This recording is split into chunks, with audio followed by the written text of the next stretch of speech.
Sebenarnya cancel culture itu kalau saya ngelihat itu akan impact banget kalau satu beritanya ternyata hoax. Perhatikan jika ada tanda-tanda di mana pergerakan yang tidak umum gitu ya terjadi kepada akun kita atau akun perusahaan kita, itu nggak bisa didiemin begitu aja. Hal-hal untuk memperhatikan hal seperti media monitoring, social media listening itu memang harus dilakukan juga secara manual. Saya tuh sama Arif kalau ada video itu tuh selalu gini, ya ampun Rif, ini dosa asal kita ya kayaknya emang nggak bisa, kita tuh kayak udah terkutuk nih. Produser di atas itu nggak tahu, jadi di telinga kita cuma gini, Arif, Ira, serius, Arif, Ira, berhenti ketawa. Nggak bisa lah, harus 19. memilih kata-kata ya. Betul. Di zaman Enggak, maksudnya jangan 2004 menimbulkan ketersinggungan pada narasumber.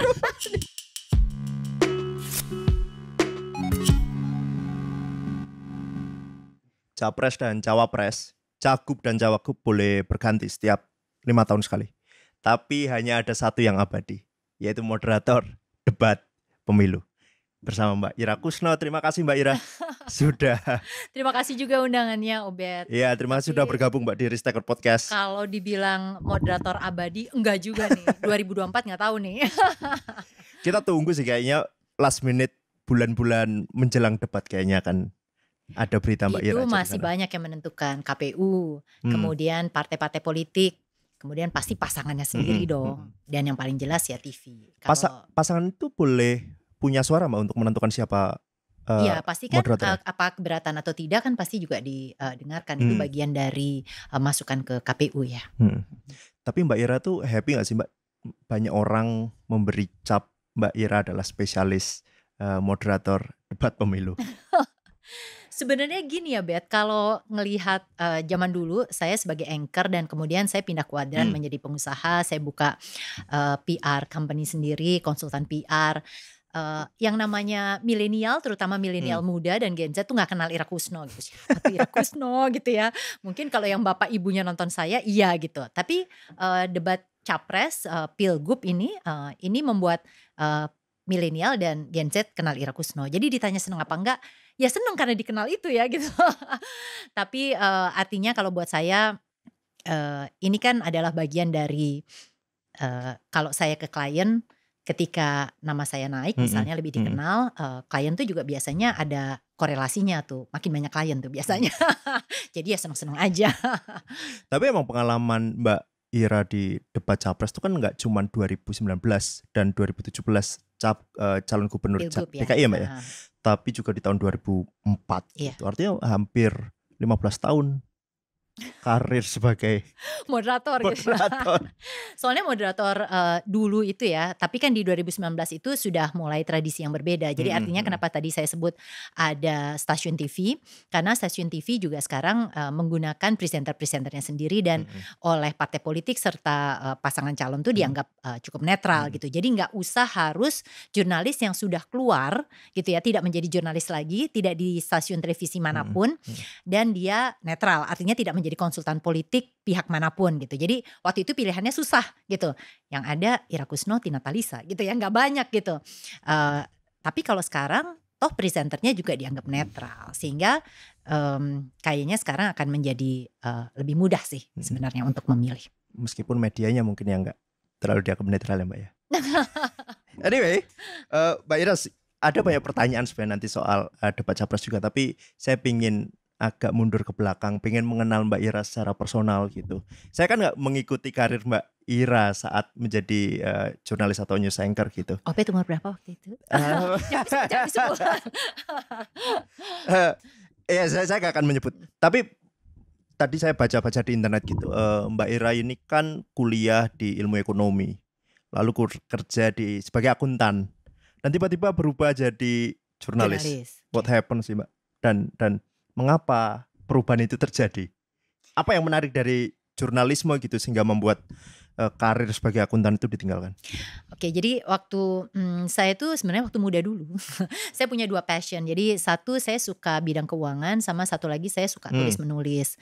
Nah saya sudah menjalani karir sebagai auditor sih memang, dan 1 tahun bekerja saya tuh ingin sekolah lagi. Cuma saya pikir kalau saya sekolah lagi S2 ini mesti yang berkaitan dengan bidang karir yang saya geluti nantinya. Dan saya berpikir ini masih ada satu lagi nih passion saya gitu yang saya belum pernah coba, Mhm, yaitu di bidang tulis menulis. Di bidang tulis menulis ini kan nggak harus jadi penulis. mhm, mhm. Nah waktu itu, saya ngelihat ada iklan di surat kabar kan waktu itu masih. Jadi, diperlukanlah, presenter TV, Oke. jurnalis dan sebagainya. Saya merasa, wah mungkin ini jawaban Tuhan atas doa saya nih gitu ya. Pada saat saya ingin menentukan, S2 saya. Kenapa saya nggak coba nih? Ini kan salah satu yang bisa men-channeling, passion Mhm, saya yang mhm, lain. mhm. Nah singkat cerita, walaupun saya waktu itu nggak ada pengalaman, segala pengalaman saya di dunia tulis menulis, pernah menang gitu misalnya walaupun itu tingkatnya tingkat sekolah gitu ya, misalnya tingkat, kelurahan gitu, saya tulis semua dan, bagaimana partner di kantor tuh juga, pernah meminta saya untuk, men-support Mhm, materi yang untuk mhm. dipresentasikan. Ya pokoknya intinya gini, saya nggak punya pengalaman, tapi paling tidak pengalaman tulis-menulis saya coba deh dikonversikan sehingga saya bisa dipertimbangkan untuk masuk gitu Heeh, mengisi heeh. posisi itu. Mmm, Singkat cerita akhirnya, strategi itu berhasil, saya masuk dan, saya merasakan bahwa, ternyata ini yang saya sukai gitu, Bet. mmm, Jadi, akhirnya saya jalani ini dan, ketika S2 pun saya memilih, eee, di bidang ini, mhm. film dan televisi serta journalism. Itu lebih passionate dibanding, keuangan berarti, Mbak? Iya sih, iya iya. Tapi bener-bener nggak ada basic, jurnalisme dulu sebelum, masuk tadi gara-gara ada lowongan iklan di Enggak ada koran? sama sekali. Jadi ya memang suka tulis menulis tapi Mhm, nggak mhm, di bidang jurnalistik ya. mhm. Mhm. Terus saya baca juga, Mbak Ira kemudian pernah ditugaskan gitu di daerah rawan, Mhm. daerah militer di Aceh dan sebagainya. Apakah itu juga yang kemudian membuat, nanti boleh diceritakan pengalamannya kayak apa, Mbak, tapi apakah, pengalaman itu juga yang membuat Mbak Ira jadi sosok yang tenang, tegas saat memimpin debat gitu, memoderatori debat dan kemudian di situasi-situasi kritis Mbak Ira bisa berkomunikasi dengan sigap dan tepat gitu? Oke. Soal tenang dan tegas gitu ya, sebenarnya sih nggak tenang ya, deg-degan juga. Punya deg-degan ya, Mbak, ya? Ya punyalah, pasti semua orang punyalah ya, walaupun kita persiapan dan Mhm, sebagainya. mhm, Cuman, saya sih percaya ya Bet, saya bukan bicara bahwa, orang muda itu nggak punya ketenangan dan kematangan gitu. mhm, Tapi ketenangan, kematangan, kebijaksanaan itu comes with age. mhm, mhm, Jadi artinya, ada hal-hal yang memang nggak bisa dikarbit gitu. Jadi kalau ditanya apakah, kemudian saya punya segala fitur itu sekarang karena, pengalaman panjang, ya memang iya. mhm, Kalau soal, bertugas di daerah konflik, ya itu menjadi salah satu bagian yang memperkaya mhm, saja. mhm. Soal ketenangan, soal mengambil keputusan dan sebagainya iya. Tetapi, saya sekarang adalah, ya perjalanan panjang ya termasuk ketika saya memutuskan untuk pindah kuadran. Jadi, tadinya saya pikirkan saya cinta banget jurnalistik kan, tadi pindah dari keuangan pindah jurnalistik. Sekarang saya pindah kuadran nih jadi pengusaha. Mmm, Kenapa? Ternyata journalism, being a journalist is not in my blood, gitu. Jadi mhm. kalau in my blood tuh kan mungkin kalau diiris-iris keluar tulisannya jurnalis jurnalis jurnalis gitu Iya, ya. Saya iya. enggak. Ternyata setelah sekian lama saya memahami yang saya suka itu adalah dunia medianya, media dan komunikasi. Oke, oke. Dia nggak sepenuhnya jurnalistik ya, tetapi kan, areanya juga emang, nggak jauh-jauh beda Mhm, lah dari mhm. situ, itu. Menarik. Eee, ketika generasiku ya, Mbak, ya, mengenal Mbak Oke. Ira sebagai jurnalis gitu, itu justru, muncul dari video-video yang viral tuh, Mbak. Setelah Mbak Ira jadi moderator kemudian kita ada video lama Mbak Ira yang tertawa saat, sedang membawakan berita. Udah banyak sih yang menjelaskan dan Mbak Ira ada videonya juga di YouTube, tapi boleh dong Mbak diceritain buat apa yang terjadi di sana gitu? Kenapa Mbak Ira Aduh ketawa itu dan itu memang tuh masih lucu loh Mbak, sampai sekarang. Gila walaupun sih udah itu. ngeliat berkali-kali ya. Pasti lihat Ya, berkali-kali gitu. jadi saya tuh sama Arif kalau ada video itu tuh selalu gini, "Ya ampun Rif, ini dosa asal kita, ya kayaknya emang nggak bisa, kita tuh kayak udah terkutuk nih." Selalu ada aja. Jadi, waktu itu Mhm, saya sama Arif, di studio dan pagi-pagi. Studio itu kan harusnya ya bersih lah ya, mhm, tapi ini karena pagi-pagi mungkin ada yang nakal krunya gitu, bawa makanan ke studio. Adalah tamu tidak diundang yaitu si Lalat. Nah Lalat ini pernah sudah membuat kasus seminggu sebelumnya di, tetangga sebelah, TV sebelah. Nah Arif karena concern gitu ya, Arif yang baik hati itu yang tahu bahwa ada kasus itu sebelumnya, itu khawatir lalat ini akan membuat insiden yang sama, jadi mencrok lah di dekat mulut saya, mungkin tertelan gitu kan. Nah dia di sudut, jadi saya melihat dengan sudut mata saya, dia tuh meniup-niup gitu. Gitu kan. Nah jadi buat saya itu kan lucu sekali dan susahnya saat itu kami tuh voice over Bet. Voice Oke. over itu kan gak bisa berhenti. Kamu gak ada selingan iklan, kamu gak ada selingan paket. Jadi kamu harus terus. Bayangkan kalau kita lagi berdua, terus saya ketawa, geli. Tapi saya gak boleh mengeluarkan itu, kamu lagi siaran. Pasti itu kan ketawa itu menular kan, kayak orang nguap gitu. Jadi rusaklah semuanya itu Bet. Karena Arif kemudian juga tertular ketawa saya. Dan unfortunately yang dibacakan itu adalah berita duka cita. Berita tentang penyebutan nama pesantren yang sensitif. Selesai. Untungnya ini orang Jawa, masih aja ada untungnya. Waktu itu belum zaman media sosial. Tuh. Kalau ada media sosial, habis kita digoreng netizen plus 62 udah pasti. Jadi sebenarnya itu udah di waspadai kan Mbak si laler itu sebelumnya. Iya, tapi maksudnya kan kalau dia sudah masuk ke ruang siaran kayak begini, kan gak mungkin tiba-tiba krunya ikut masuk siaran, saya usir dulu ya Mbak, Mas gitu kan gak mungkin ya. Ya pasti upaya kita berdua dong untuk mengusir gitu kan. Ya sudahlah. Kru yang lain gimana Mbak? Yang di depan yang megang kamera. Mereka gak tahu, mereka gak ngelihat lalat itu gitu. Jadi sebenarnya para kru itu sama produser di atas itu gak tahu. Jadi di telinga kita cuma gini, Arif, Ira, serius. Arif, Ira, berhenti ketawa. Gak bisa lah. Orang kalau ketawa tuh harus hahaha kan.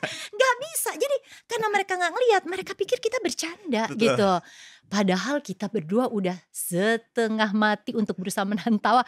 Sampai suara saya meninggi kan. Ini karena saya sudah gak bisa nahan ketawa lagi gitu.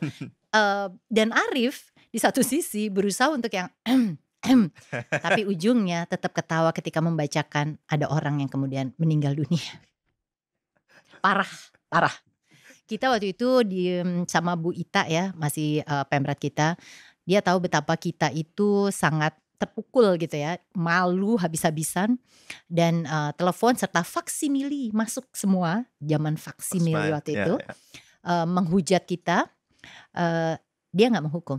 Bu Ita tuh gak menghukum kita, cuman dipanggil dan ditanya kenapa, kita terangkan. Dia cuma bilang, jadi tahu kesalahannya, tahu Bu, jangan ulangi, selesai. Masya Allah, padahal Bu Ita itu killer loh. Dan pada saat itu pada saat komunikasi krisis, kamu tahulah pemimpinmu seperti apa, dari apa yang dilakukan tindakannya. Jadi setelah itu gak ada hukuman sama sekali untuk? Gak ada. Cuman ya kita sudah dihukum secara sosial ya. Rasanya itu lebih berat sih. Zaman segitu kalau emang ada media sosial, Twitter sih terutama mungkin X sekarang gitu. Iya. Itu pasti viral habis sudah. Ya sekarang aja buktinya kan. Iya, sekarang aja viral gitu. Tapi kan viralnya jadi sesuatu yang lucu. Yang lucu gitu. betul. Dan juga pada saat itu gak ada media sosial, jadi kita juga gak bisa klarifikasi gitu. Kita mau klarifikasi lewat apa? Masa lewat Liputan 6 juga, mohon maaf saya dan Arif melakukan kesalahan. Emangnya slot nenek moyang lo gitu kan. Nah tahu tiap per 30 second kan harganya berapa gitu. Jadi gak mungkin lah. Jadi ya intinya plus minus media sosial, kita gak bisa langsung klarifikasi. Tapi di sisi lain ya gak ngebayangin lagi tuh digorengnya kayak apa. Tapi waktu itu gak diamplifikasi di media lain ya Mbak ya? Maksudnya gak di momen lain itu ada yang membicarakan ketawanya Mbak? Medianya pakai apa? Kan pada saat itu juga kayak media mainstream lain juga, ya itu kan deritanya Liputan 6 ya. Kenapa saya mesti ngangkat-ngangkat gitu. Betul. Jadi ya udah berhenti di situ untungnya. Tapi itu jadi kita punya gambaran ini Mbak, waktu itu Mbak Ira Kusno jadi jurnalis gitu gara-gara video itu jadi tahu. Dan dengan rambut pendeknya. Tapi itu lucu banget sih itu Mbak. Kita bisa pindah topik. Anyway, oke. Kita balik lagi. Mbak, kita balik soal debat capres tadi tuh Mbak. Mbak Ira punya pengalaman panjang dan punya pengalaman yang menurut saya memorable buat banyak orang, termasuk saya gitu yang anak ilmu politik, lalu kemudian melihat debat capres, kayaknya ini salah satu momen debat capres yang paling cair gitu. Karena kita sempat ngobrol tadi Mbak, selama ini debat capres rasanya kayak sosialisasi gitu. Ngapain nonton debat capres kalau cuman satu arah ya? Satu arah gitu. Tapi momen saat Mbak Ira kemudian menjadi moderator sedikit mengubah itu gitu, menjadi lebih cair, menjadi lebih gayeng kalau pakai bahasa Jawanya gitu. Apa sih Mbak yang Mbak Ira kemudian yakini gitu, keterampilan kunci apa yang dapat memfasilitasi diskusi politik yang baik, yang asik gitu, yang kemudian tapi juga substantif seperti yang Mbak Ira lakukan saat 2019 maupun 2017 juga. Iya, sebenarnya kalau saya sih ngelihat sekali lagi itu pada soal peraturannya. Jadi peraturannya memang harus membuat pasangan capres itu dan cawapres atau pasangan paslon yang maju itu bisa saling bersilang pendapat ya, atau adu argumen lah gitu. Sehingga orang benar-benar bisa lihat. Itu yang pertama. Jadi soal peraturan. Bagaimana peraturan itu ketekuk-tekuk, itu memang tergantung senioritas sih. Jadi kadang-kadang kalau kita sudah cukup senior gitu, kita bisa maju gitu misalnya ke KPU dan menanyakan apakah di peraturan ini kita bisa jadi push the boundaries gitu. Jadi misalnya boundariesnya segini, peraturanmu segini, boleh nggak saya agak begini gitu. Jadi itu lebih pada soal tawar-menawar. Nanti KPU akan menentukan ini kira-kira akan diprotes nggak oleh pasangan calon, oleh para partai dan sebagainya. Mereka yang akan menentukan. Sehingga kalau tadi Obed bilang gimana caranya, ya sebenarnya yang pertama adalah peraturannya dan bagaimana kita sebagai moderatornya itu melihat ada peraturan gitu ya, ada koridor peraturan yang sebenarnya kita bisa dorong supaya ini bisa memberikan edukasi politik ke publik secara lebih baik. Saya melihatnya itu yang pertama. Terus kemudian kalau dilihat apakah kita mau pakai peraturan model Presiden Amerika, apakah bisa di kita? Mungkin nggak harus seperti itu juga ya. Tetapi sekali lagi pertukaran ide, saling silang, adu argumentasi, itu yang menurut saya yang harus kita coba buat lagi peraturannya supaya nanti pada saat pelaksanaannya orang benar-benar bisa menilai mana visi yang terbaik dan bagaimana ketika visi itu di-challenge. Visi itu bisa baik, tapi visi terbaik adalah ketika itu di-challenge dan pasangan calon itu bisa mempertahankan. Rasanya peraturan itu yang harus didorong dan sekali lagi siapapun yang bertugas sebagai moderator harus mencoba melihat di koridor itu di mana dia bisa masuk untuk memberikan warna atau memberikan push gitu sehingga output yang keluar dari para pasangan calon itu benar-benar bernilai dan memberikan manfaat, memberikan tambahan pengetahuan untuk para calon pemilih, terutama yang belum menentukan sikap. Gitu. Artinya perlu ada sense substansial juga yang dimiliki oleh moderator ya Mbak, terhadap apa yang dikatakan oleh para peserta debatnya gitu ya. Iya pasti, itu pasti. Cuman kalau debat pemilu oleh KPU itu kan peraturannya rigid ya. Berbeda dengan yang dijalankan oleh kampus misalnya atau oleh TV-TV swasta. Nah, bagaimana dengan peraturan yang rigid itu kita masih bisa memberikan warna. Jadi menurut saya yang menarik adalah sebaiknya memang kita punya beberapa debat gitu ya atau penyampaian visi sebelum di debat yang ultimate atau debatnya KPU gitu. Supaya orang benar-benar sudah bisa menilai karena itu peraturannya lebih lentur kan gitu. Dengan peraturan lebih lentur itu orang lebih bisa menilai seberapa siap dan seberapa bagus visi dan misi yang disampaikan. Kalau debatnya KPU tadi ruang geraknya itu Terbatas kecil, ya? terbatas. Kalaupun kita bisa lakukan, ya moderatornya mau mencoba juga nggak nge-push untuk memberikan itu. Kalau tidak rasanya sulit. Jadi kalau ditanya sebaiknya memang ada beberapa debat gitu yang difasilitasi oleh pihak lain sehingga debat KPU ini menjadi ultimate dari acara. Tetapi ultimate itu memang mengunci semuanya yang sudah dipahami sebelumnya lewat debat-debat yang diselenggarakan oleh pihak lain yang bisa lebih lentur peraturannya. Ada kesulitan lain nggak sih Pak selain tentu aturan KPU yang rigid dan membatasi sebagai seorang moderator gitu? Ada kesulitan atau tantangan yang pernah dialami Mbak Ira gitu ketika melakukan ini semua? Entah kemudian dapat tekanan karena pasti semua orang pendukung itu memberikan tekanan di dalam ruangan juga dan juga di medsos gitu. Iya, kalau soal tekanan sih lebih pada pressure suasananya ya. Karena biar gimana pun juga sekali lagi debat KPU itu kan ultimate dan dia dianggap yang resmi gitu ya, saluran resmi. Sehingga pressure itu sebenarnya dirasakan oleh semuanya, terutama paslon kan. Nah, bagaimana kita sebagai moderator itu sebenarnya kita fokusnya, kita boleh tegang, tetapi kalau kita tegang semuanya jadi ikut tegang gitu. Cara kita menyampaikan, memilih kata, kemudian membridging pertanyaan, itu kan juga membuat tegang. Jadi kalau menurut saya sih sebenarnya balik lagi ya, tekanan itu ada pasti karena soal eventnya, soal suasananya yang dibangun, soal pemilihnya yang militan, yel-yelnya gitu ya. Tapi ya kalau kitanya tegang, itu pasti akan impact kepada para paslon. Dan kalau paslonnya tegang, mereka tidak akan bisa memberikan yang terbaik. Itu aja sih. Ada banyak video-video, potongan video tuh Mbak di YouTube yang bilang Ira Kusno memotong pembicaraan tokoh calon A atau calon B gitu. Itu kan kemudian seakan-akan membuat Mbak Ira Kusno seperti berpihak gitu saat pasca debat gitu, orang menilai oh iya ini terlalu galak pada saat si A bicara gitu, sedangkan yang B dibiarkan. Bagaimana respon Mbak Ira setelah melihat itu gitu? Nggak apa-apa Bet, karena kan pada dasarnya gini, saya kan juga udah ngitung gitu.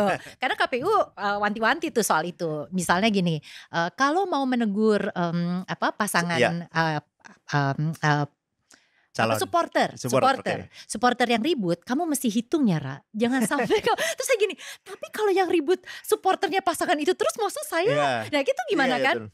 Tapi ya tetap, karena yang kayak gitu itu matter, bener Bet, yang kayak gitu matter gitu. Jadi sedapat mungkin mungkin tidak diucapkan dengan kata-kata, tetapi pakai gestur gitu. Nah, tahan misalnya, atau nggak usah ngomong tapi tangannya begini gitu kan? Karena itu dihitung, karena sekali lagi walaupun kita tidak bermaksud begitu, tetapi kan kadang-kadang suasananya membuat kita seakan-akan berpihak. Betul. Nah, kalau saya sebagai orang PR gitu, sekarang berkecimpung sebagai konsultan PR, saya selalu lagi melihat media monitoringnya kayak apa. Lebih banyak yang setuju atau lebih banyak yang mencela. Kalau imbang, biarin aja. Berarti kita udah pada jalan yang benar, Ben. Dan selama ini Mbak Ira melihat itu masih aman-aman aja ya? Masih imbang. Meskipun itu digoreng banyak ya dari berbagai kelompok, pasti dari misalnya kalau dulu ada 2 kelompok ya, 2 kelompok itu saling menggoreng satu sama lain gitu. Plus ujungnya kan 0 kan? Betul. Menarik. Dan Mbak Ira kan artinya keterlibatan Mbak Ira gitu di debat politik, debat pemilu itu kemudian mempertemukan Mbak Ira dengan para politisi gitu. Gimana sih Mbak pola komunikasi politisi gitu sekarang?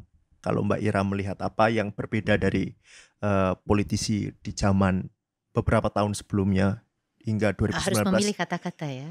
Betul. Di zaman. Enggak, maksudnya 2004 ketersinggungan pada narasumber. Enggak. Maksudnya di zaman 2004 gitu Pak. Sorry Pak. Enggak, ini kan karena kita bicara komunikasi kan. Jadi pemilihan diksi penting sekali. Kalau sama Mbak Ira itu kan diperhatikan. Di zaman beberapa tahun sebelumnya gitu hingga sekarang kan ada banyak faktor lain yang kemudian masuk, media sosial, kemudian demografi pemilih yang berbeda juga gitu. Apakah Mbak Ira juga mengamati hal itu, dan apa hasil pengamatan Mbak Ira terhadap perubahan pola komunikasi politisi gitu, yang mungkin akan juga dimunculkan dalam debat selanjutnya? Kalau saya itu kan sekarang kebanyakan kliennya kan korporasi ya Bet ya. Saya tidak masuk ke politik, justru saya menghindari untuk masuk ke area itu. Jadi kalaupun yang datang ke saya itu biasanya adalah orang yang ingin di coach gitu untuk public speaking. Tapi saya biasanya juga itu lebih ke kepala daerah. Kalau ke nasional saya biasanya coba menjaga jarak supaya tidak dilihat memilih side gitu ya, memilih kepada pihak yang mana. Itu alasannya. Sekarang kalau secara general sebagai seorang pengamat gitu ya, saya melihatnya praktisi komunikasi. Saya melihatnya yang disasar betul target audiensnya adalah seperti banyak orang bilang Gen Z dan Hmm. milenial. Betul. Karena ini adalah yang tergemuk dan banyak yang merupakan pemilih pemula. Bahasa-bahasa yang sangat kekinian, yang sangat mereka gitu, itu yang sangat dipakai. Jadi key message-nya tetap boleh sama, tetapi dengan target audience yang berbeda dan platform yang berbeda juga. Kemudian key message itu diterjemahkan oleh timnya menjadi bahasa-bahasa yang sangat kekinian dan kena kepada target itu. Jadi yang saya lihat tuh sekarang bagaimana anak muda ini menjadi the main target dari para politisi ini. Karena sekali lagi kalau kamu mau mengubah pikiran orang yang sudah karatan misalnya gitu ya, atau yang sudah ya dari dulunya memang memilih itu, ya sudah susah.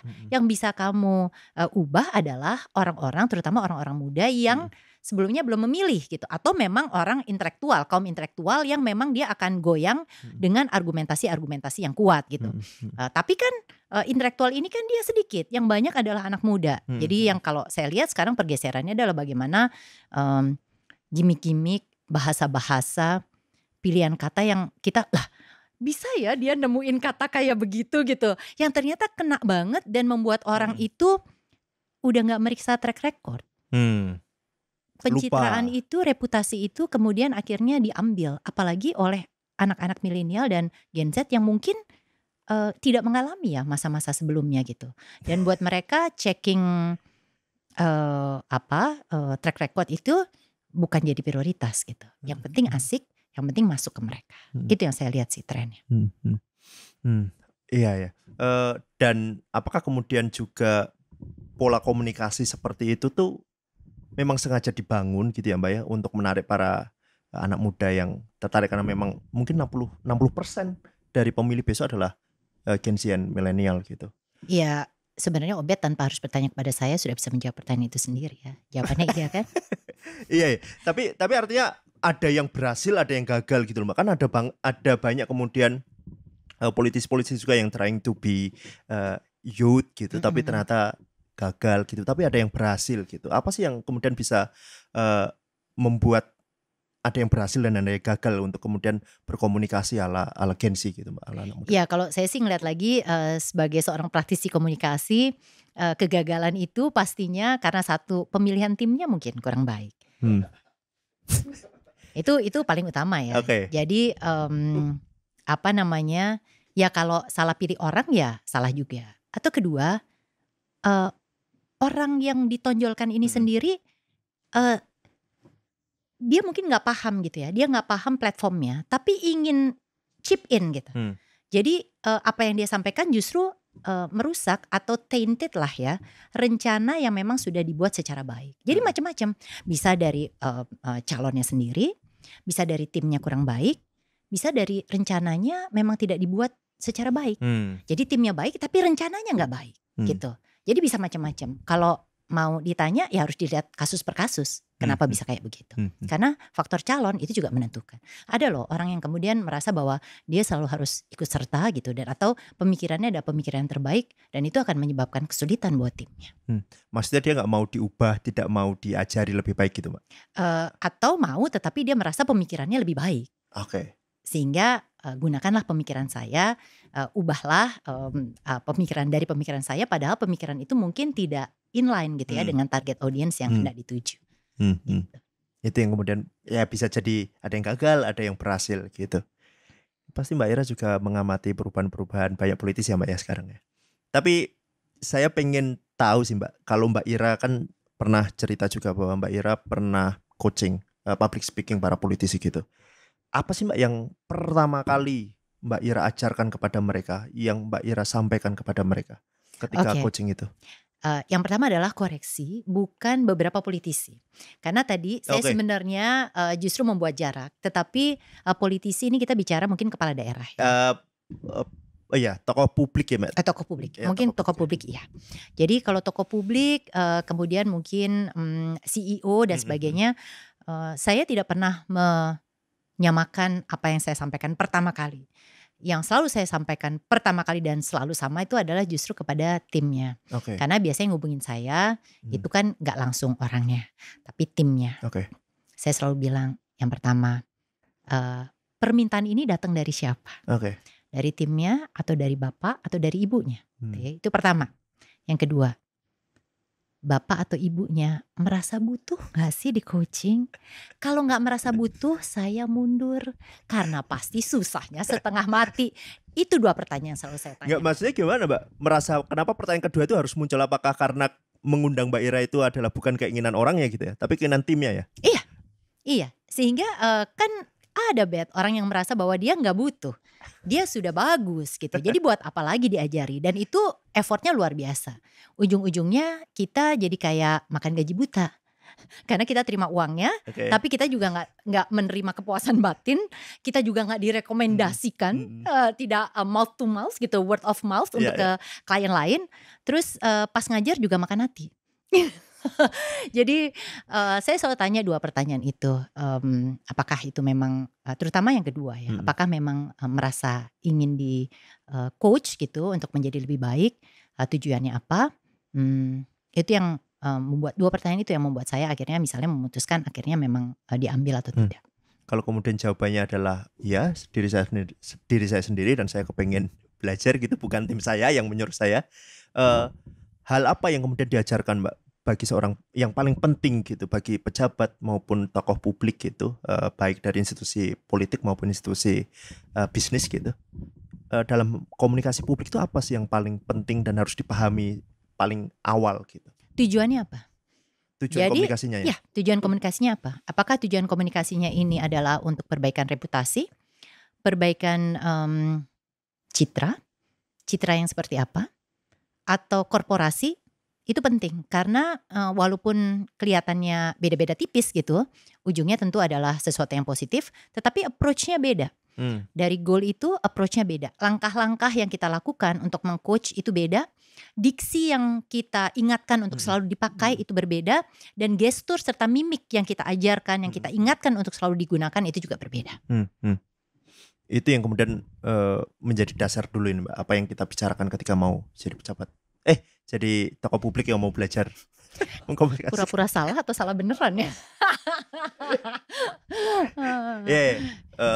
Prosesnya lama gak sih Pak untuk belajar gitu bagi seorang tokoh publik gitu yang dia mengalami masalah nih Mbak, misalnya kita masuk ke kasus gitu, ketika ada sebuah perusahaan atau seorang pejabat tokoh publik itu mengalami masalah, lalu kemudian Mbak Ira masuk gitu untuk tune in di dalam dan melakukan perubahan. Prosesnya lama dan tergantung. Kalau misalnya pejabatnya tokoh publik ataupun CEO-nya ngomongnya udah baik gitu ya, udah punya dasar-dasar communication skill yang baik, ya nggak lama. Tapi kan ada yang sebenarnya secara basic aja dia nggak cukup adequate ya. Nah itu biasanya lama sih. Jadi tergantung kasusnya sih, Bet. Jadi kalau dibilang durasinya lama atau tidak, sangat tergantung pada kemampuannya yang memang akan di-coach itu sama kasusnya sendiri. Kalau CEO, pejabat publik itu selalu challenge-nya adalah mereka tidak punya waktu yang banyak, tetapi hasilnya harus optimal. Nah itu. Jadi buat saya sebenarnya dan tim, biasanya kalau kayak begitu ya kita berikan opsi A dan opsi B. Itu sebenarnya lebih untuk manage expectation sih, supaya yang di coach dan timnya juga tidak merasa kecewa karena mereka punya harapan apa, sementara dari sisi waktu gitu misalnya tidak cukup alokasinya, sementara dari kami juga nggak mau disalahin kalau ternyata outputnya tidak sesuai harapan, karena memang ada durasi begitu ya, ada durasi pelatihan yang harusnya sebenarnya di-achieve tapi nggak bisa karena bapak atau ibunya waktunya terbatas. Mbak, saya tuh jadi penasaran deh. Komunikasi yang baik itu adalah kekayaan diksi atau kamu nggak mengacu kepada orang tertentu kan? Enggak. Atau malah justru kekurangan diksi. Nah itu biar imbang aja pertanyaannya Mbak. Saya kadang bertanya-tanya, apa ya komunikasi yang baik gitu, apalagi tokoh publik, apakah yang diksinya berbunga-bunga dan bersayap-sayap, atau justru yang diksinya seret dan lama gitu, harus perlahan-lahan untuk dia bicara. Kalau zaman sekarang selalu dibalikin lagi, Bet. Kamu mau ngomong target audiensmu siapa? Kanal yang kamu pakai apa? Apakah target dan kanal itu membutuhkan diksi yang luar biasa, yang berbunga-bunga, yang kaya, atau memang cukup satu kata aja misalnya? kita nggak usah sebut katanya. Tapi Aku menunggu-nunggu tadi. tapi banyaklah dipakai terutama oleh para politisi muda misalnya gitu ya. Yang kayaknya meaningless tapi sebenarnya itu udah cukup untuk menjawab gitu. Nah, jadi balik lagi kalau ditanya mana yang bagus mana yang enggak, tergantung tujuannya apa. Oke. Tetapi kalau sebagai CEO dan pejabat publik, mereka itu kan nggak punya kemewahan untuk hanya punya satu style kan. Mereka harus punya kemampuan yang cukup lah gitu ya. Mungkin tidak harus perfect gitu ya, tapi dia cukup lah adequate sehingga dia bisa masuk dengan berbagai macam gaya.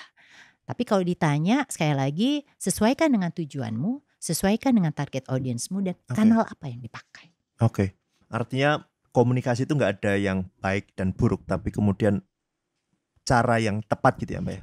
Lebih baik bicara komunikasi itu efektif atau tidak. Oke, Gitu. efektif Kalau atau sekarang efektif atau tidak kalau kita bicara pejabat publik maupun CEO, gitu. Apalagi politisi. Karena dulu kan banyak orang yang bicara soal ada standar public speakingnya gitu loh Mbak, harus gesturnya seperti apa dan sebagainya. Tapi sepertinya sekarang lihat tokoh-tokoh publik itu punya ragam cara komunikasi yang berbeda-beda gitu. Terus aku jadi berpikir itu tadi, standar komunikasi yang baik seperti apa gitu. Betul Bet, karena itu juga menjadi mungkin diskursus tersendiri ya. Karena yang kita pikir gayanya nggak bagus, ternyata banyak banget yang suka gitu dan merasa itu yang original. Betul. Gitu.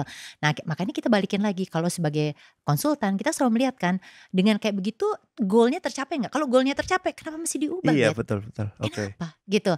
Jadi memang itu jadi diskursus, apakah memang ya tentu yang baik seperti apa ada standarnya. Tapi kalau mau bicara soal pejabat publik, kita mau bicara CEO, kemudian kita bicara apalagi politisi, kita pakailah komunikasi efektif. Lebih baik itu, karena yang kita anggap public speaking yang nggak cukup bagus, ternyata banyak sekali yang suka. Betul. Mungkin ini juga karena faktor distribusi konten atau distribusi media yang lebih beragam ya. Mungkin dulu televisi kan punya jadi satu-satunya platform yang hegemonik gitu, sehingga ada standar public speaking televisi gitu yang ada gitu. Sehingga yang kita tahu yang bagus tuh ya yang seperti standar biasa gitu. Tapi dengan sekarang ada TikTok, ada Twitter, ada YouTube, semua orang punya stylenya dan itu bisa diterima. Dan saya merasa itu lebih pada soal gaya ya. Misalnya dulu gayanya Gen X senengnya yang kayak gitu. Milenial seperti Obet misalnya gitu, punya gaya yang berbeda lagi. Dan Gen Z punya gaya yang berbeda lagi, sehingga yang baik untuk Gen X mungkin gak baik untuk milenial atau Gen Z gitu. Dan sebaliknya gitu, ini kok gayanya begini banget sih buat Gen X gitu misalnya, tapi ternyata itu yang asik buat milenial atau Gen Z. Sehingga ukuran baik itu menurut saya juga jadi beragam ya. Mungkin kita sekali lagi punya koridor lah, paling nggak orang masuk koridor itu. Tapi kemudian apakah dia di luar sedikit atau agak lebih ke dalam sedikit, dan itu tergantung kepada tujuan yang ingin dicapai dan seberapa itu bisa diterima oleh target audiens terbesarnya. Ya, betul. Ya, oke Mbak. Menarik sih, menarik banget. Aku pengen melanjutkan tapi takut kepleset sesuatu. Mbak Ira kan juga sekarang kan tadi cerita pengusaha, punya perusahaan di bidang public relation ya Mbak ya. Pasti mengalami banyak klien yang kemudian dihadapkan pada krisis komunikasi gitu di berbagai media, terutama di Twitter nih Mbak, yang terkenal dengan cancel culture-nya gitu. Ada perusahaan yang mengeluarkan kebijakan A, lalu ada opini yang tidak setuju dan udah ayo kita boykot A, B, C, D dan sebagainya gitu.